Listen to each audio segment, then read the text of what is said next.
আজকে যে আমরা করতেছি এ মায়ের পূজা,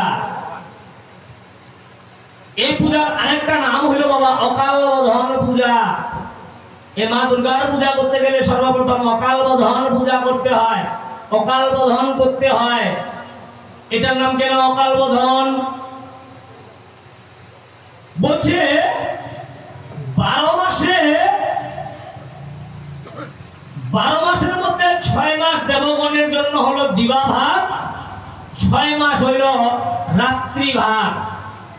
উত্তরায়ণ 6 মাস হইল দিবা ভাগ, আর দক্ষিণায়ণ 6 মাস হলো দেবগণের জন্য রাত্রি ভাগ।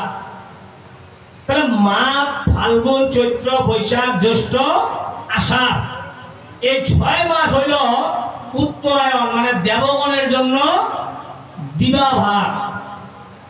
আর বাকি যে 6 মাস রয়ে গেল, এই বাকি 6 মাস হলো দেবগণের জন্য রাত্রি ভাগ। এখন ভগবান শ্রীকৃষ্ণ দিবা ভাগে পূজা করলেন, উত্তরায়ণে পূজা করলেন, এই জন্য উনি অকাল বোধন করেন নাই।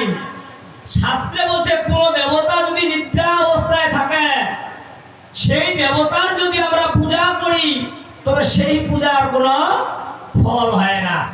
তো আজকে যে আমরা শারদীয় দুর্গা পূজা করতেছি, এই যে শরৎকালে মা দুর্গার পূজা করতেছি, এটা হলো দক্ষিণায়ন। এই দিনগুলিতে দেবগণ, এদের দেবগণের হলো রাত্রি ভাগ, রাত্রি ভাগে তারা একটু বিশ্রাম করে। এই জন্য মাকে আগে জাগ্রত করতে হয়, সর্বপ্রথম মাকে জাগ্রত করতে হয়, অকাল বোধন করে জাগ্রত করতে হয়। তারপর যদি আমরা মায়ের পূজা করি, তারপর যদি আমরা মায়ের কাছে কিছু চাই, তবেই আমাদের মনস্কামনা পূর্ণ হতে পারে।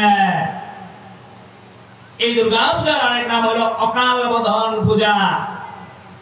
এই দুর্গা পূজার নাম হলো শারদীয় দুর্গা পূজা। আজকে শরৎকালে দুর্গা পূজা হওয়ার কারণে শারদীয় দুর্গা পূজা। তাহলে এই ভগবান রামচন্দ্র কৃষ্ণপক্ষের নবমী থেকে শুরু করে শুক্লপক্ষের নবমী পর্যন্ত অকাল বোধন করার পরে আরতি করে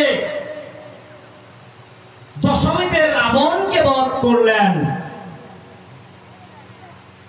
এখন এই যে ভগবান রামচন্দ্রের পরম্পরাটা আমরা ধরে আছি, এই পূজাটাই আমরা সচরাচর বেশি করে আসতেছি।